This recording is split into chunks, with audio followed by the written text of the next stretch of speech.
पाचोरा तालुक्यातील नगरदेवळा येथील पत्रकार जावेद शाह यांना माजी ग्रामपंचायत सदस्याने केलेली शिवीगाळ आणि दमदाटी प्रकरणात आज चोपडा तहसीलदार यांच्या माध्यमातून, जळगाव जिल्हाधिकारी आणि चोपडा शहर पोलीस निरीक्षक यांच्या माध्यमातून पोलीस अधीक्षक जळगाव यांना तक्रार अर्ज देण्यात आले। त्यात नगरदेवळा येथील माजी ग्रामपंचायत सदस्य विनोद परदेशी याच्यावर कठोर कारवाईची मागणी करण्यात आली आहे। सदरील निवेदन देताना व्रत प्रभात संपादक फारुख शाह नौमानी, हाफिज शेख, अझहर शेख उपस्थित होते।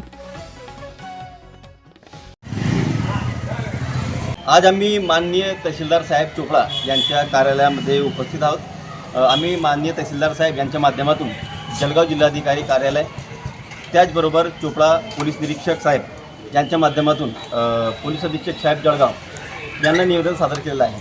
विषय असा आहे की 2 दिवस अगोदर आमच्या नगरदेवळ्याचे वृत्तप्रभातचे प्रतिनिधी जावेद शाह यांना एका स्थानिक माजी ग्रामपंचायत सदस्याने तिथे अरेरावी केली, शिवीगाळ केली, दमदाटी केली।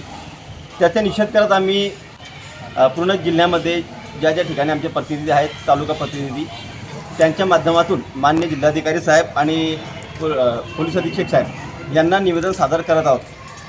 आमची मागणी आहे की सदरील व्यक्तीवरती पत्रकार संरक्षण कायद्याअंतर्गत गुन्हा दाखल व्हावा आणि अशा गुंड प्रवृत्तींना शासनाने वेळीच आळा घालावा अशी विनंती अर्ज आम्ही सादर केलेला आहे। तर माझ्यासोबत आमचे चोपडा तालुका प्रतिनिधी हाफिज शेख आणि आमचे चोपड्याचे सामाजिक कार्यकर्ता अझहर शेख हे उपस्थित आहेत।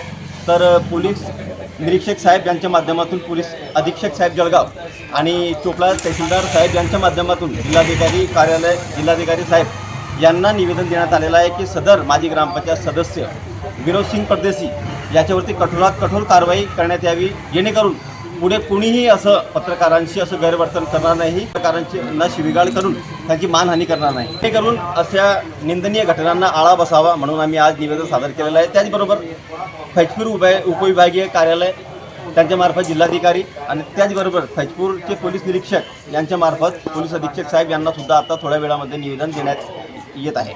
मी फारुख शाह नौमानी, संपादक वृत्तप्रभात।